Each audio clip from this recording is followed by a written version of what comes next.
when we're trying to solve radical equations, our first step is to isolate one root. In this case, we have one square root alone, so we're good. Now we get rid of that root by taking it to a power. Since this is a square root, we'll take it to the second power. On the left-hand side, these two will cancel and just leave us with x minus 5. But on the right-hand side, we have to be very careful not to distribute a power. You cannot distribute a power. If we have x minus 7 squared, remember that's x minus 7 times x minus 7, and you have to FOIL that out. That'll give us x squared minus 14x plus 49. What we're left with is quadratic, so we have to get equals 0. I'm going to subtract x and add 5. So over here I'll have to subtract x and add 5. 0 is equal to x squared minus 15x plus 54. And we should be able to factor that. X squared factors into x and x. 54, that could be 2 and 27, or 9 and 6. 9 and 6, that would make a 15. So minus 9 minus 6 gives us two solutions of x equals 9 and x equals 6. Before we leave, we should check it.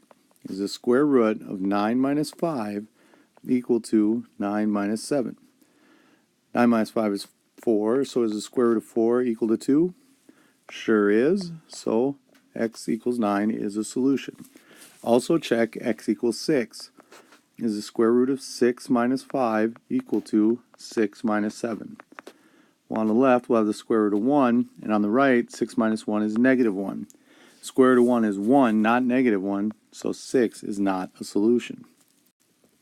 This is probably the hardest type of problem that I could put on the test, and that's when we have two square roots in there. Our first step is to isolate one of them, which we have already, and then we can square both sides. Be careful. On the left, those do cancel into x plus 7. But on the right, we have two separate terms, so we're going to have to FOIL it. So look at that as square root of x plus 1 times square root of x plus 1. Then when we FOIL it, we'll have square root of x squared plus 2 square root of x plus 1. Here, these guys will cancel and just be x.